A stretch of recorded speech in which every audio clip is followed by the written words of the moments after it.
Alrighty guys, let's talk gauntlets. So, Spellbreak is currently broken up into 6 diverse gauntlets and subsequent classes, and today we're going to be covering what each of these do, their general playstyles and ins and outs, with the ultimate goal of helping you figure out which gauntlet works best for you. Now, whether you're a returning player or just hopping in for the first time, today is going to cover the essentials of each of these elemental weapons, so that hopefully next time you hop in, you're prepared and ready to go. So, without further ado, I'm Nocturnal, and let's get right into it.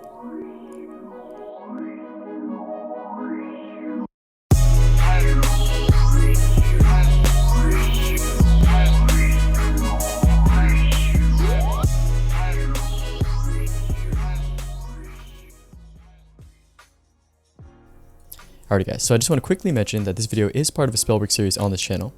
So if you're hopping into the game for the first time, don't forget to check out our general guide and tips and tricks video, which I'll leave a link to down below. Now, with regards to gauntlets, there are a few things that you should keep in mind before we hop into each individual class and gauntlet. First off, the gauntlet and element you choose before each game will determine your class, and this class comes with the predetermined skills and certain special unique class interactions and abilities. So just keep that in mind, and of course we're going to discuss this in more depth as we cover each class individually. Secondly, you are able to wield 2 gauntlets at any point in the game. The first gauntlet you choose before you hop in obviously determines your class, but the second gauntlet you pick up will allow you to still use those skills and abilities, obviously without the special interactions and special class specific skills, and most importantly gives you the ability to combo by yourself. So just keep that in mind. Picking a class at the beginning of the game isn't the end all be all, and what is important is how you synergize your class with the other gauntlets you pick up in the game. Because we're going to be covering the essentials of each of these classes and gauntlets in the game, this video is going to be a little longer. So if you guys are looking to learn about or improve on a specific gauntlet, I'll leave a timestamp to each of the specific gauntlets here as well as in the timestamp below. So if you're looking for something in particular, don't forget to check that out. And with that out of the way, let's get right into our first gauntlet. Alrighty, so the first gauntlet we're going to talk about today is the Frost Gauntlet and the Frostborn class. Now, Frost is a high damaging, medium to long range weapon.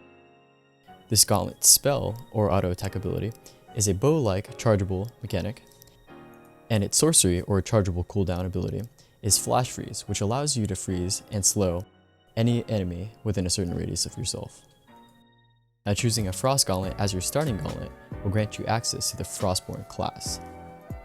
At level 1, as a Frostborn, you're granted access to the starter skill Frozen Alacrity, which leaves an ice trail behind your ice lances. Running on these ice trails will allow you to skid quickly from one place to another, until you create your next ice trail, or until those ice trails are destroyed. At level 2, you gain access to Ice School, which allows you to hover in midair while aiming your ice lance, and also outlines targets or enemies while aiming. At level 3, you gain access to Tundra, which increases the duration of your flash freeze by 100%, but more importantly, it makes you immune to damage while inside the circle, and cleanses you of any elemental effects you might already have, such as Ignite, Corrosion, Shock, and Slow.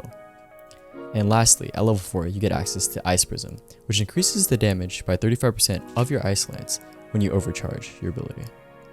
Now, due to the high skill and precise nature of this class, there are several key things you want to keep in mind while playing Frostborn.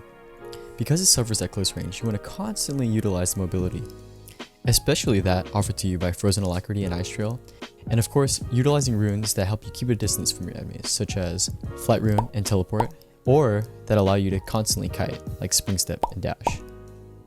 That being said, keeping this distance is not always possible or viable, so you want to pair your Frost Gauntlet or Frostborn class with a gauntlet that works well at close distances, namely the Stone Gauntlet, which can do devastating damage, or Toxic Gauntlet, which also allows you to do close range damage with Toxic Spray.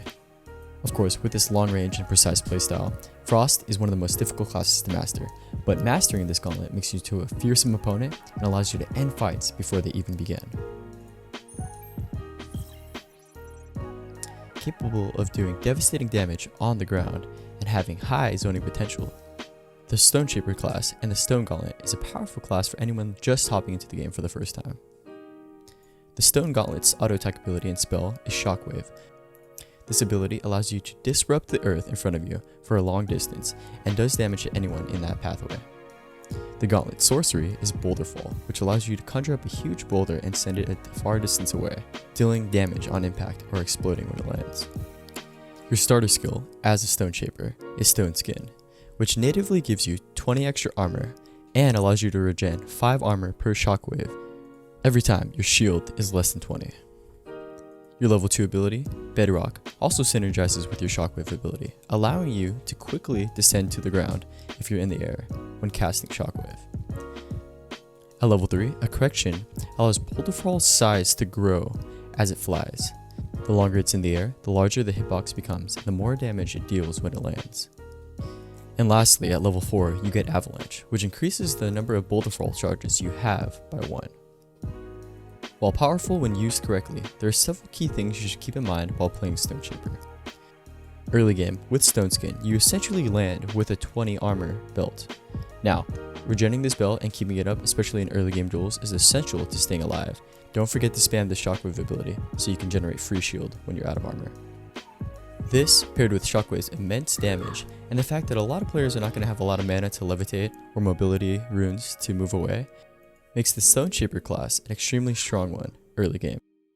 Now keep in mind, when using the Stone Gauntlet, you're generally going to be confined to the ground, so you want to use runes that synergize well and don't keep you from using Shockwave too long. This includes Spring Step and Dash, which allow you to maneuver quickly and effectively at short distances, while constantly rotating this mobility with Shockwave. Keeping in mind this gauntlet's obvious drawbacks, such as a lack of aerial combat. You can make up for this by pairing this gauntlet with either a Fire Gauntlet, a Lightning Gauntlet, or a Frost Gauntlet, which will give you a greater presence in the air. That being said, your level 3 ability, a correction, increases boulder fall size and makes it a fearsome ability, especially when the circle is small. And yeah, besides that, Stoneshaper is a great gauntlet, like I said, for any player just hopping into the game. It is tanky, deals devastating damage, and relatively simple to use, and a lot of its limitations can be made up by pairing it with high mobility and gauntlets that allow you to combat aerial opponents more effectively.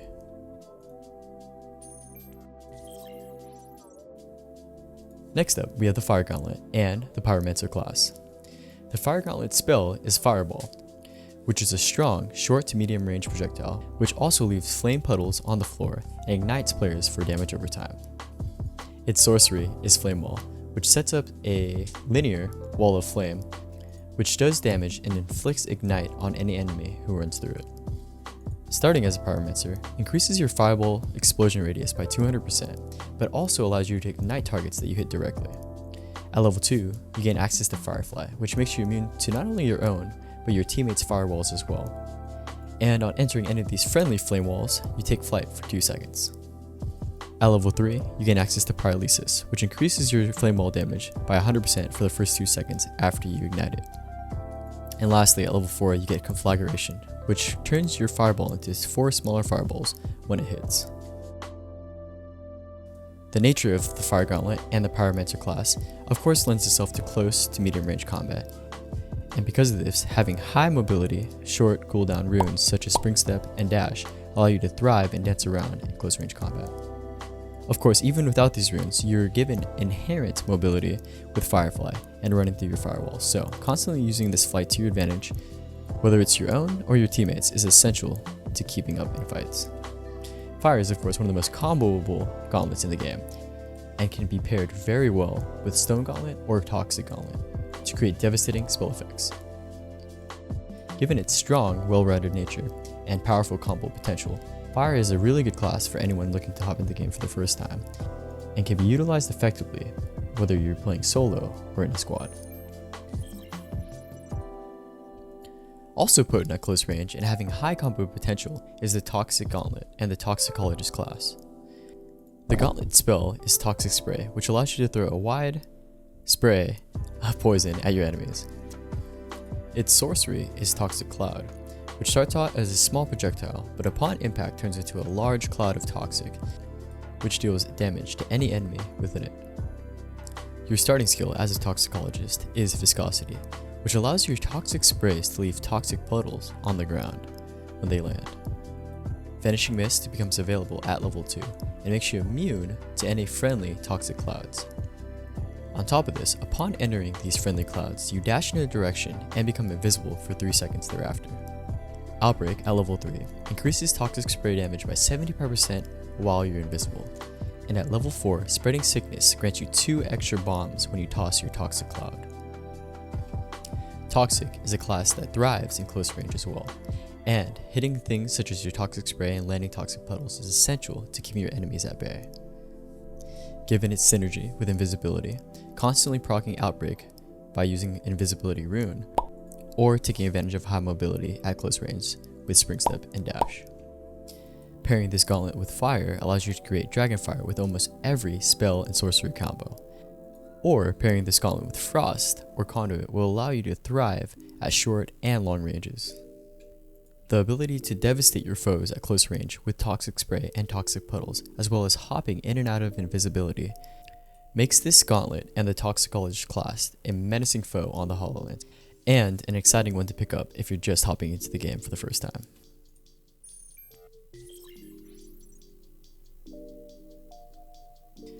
Also devastating at long range and offering interesting rune interactions is the Conduit class and the subsequent Lightning Gauntlet.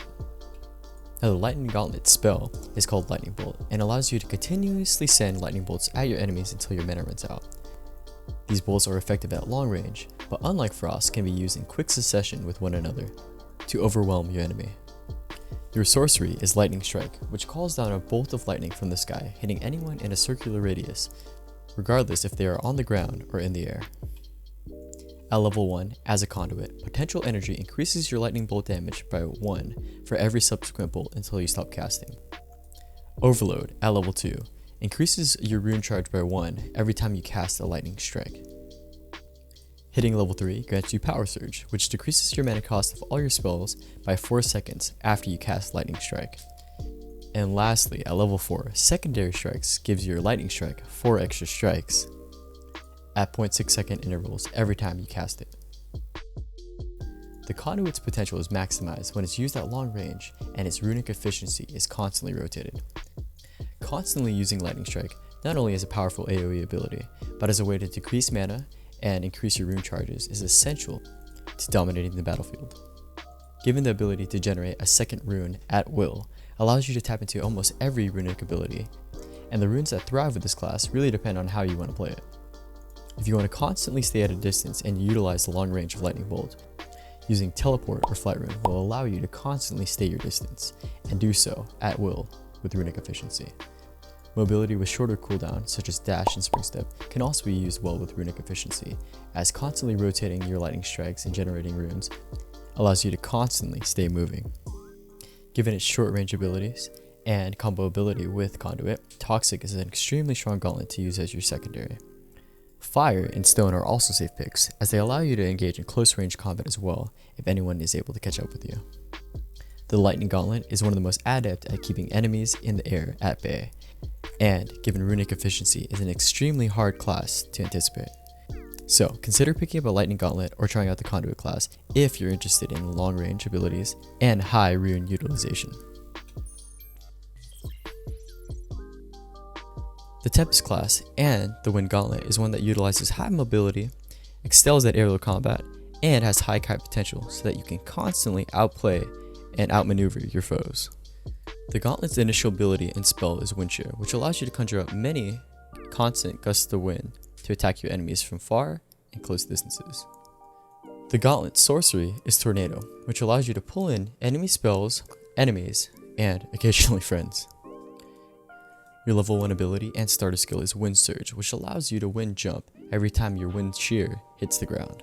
While this ability does allow you to hop into the air or stay in the air, it does increase your mana regeneration slightly. Updraft, which is your level 2 ability, allows you to become immune to your own tornadoes and friendly tornado pools. That being said, your tornadoes also launch you into the air every time you enter one. At level 3, Squall allows you to increase your spell damage and auto attack abilities by 20% while in the air, and at the same time reduces any damage you take by 10% during this time. Sudden Gust at level 4 increases your sorcery cooldown speed by 100% while in air as well. The Tempest kit is one that is maximized the longer that you stay in the air. Having abilities such as Wind Surge and Updraft to keep you in the air are important to use not just to get from one place to another, but constantly in combat so that you can maximize Squall and Sudden Gust.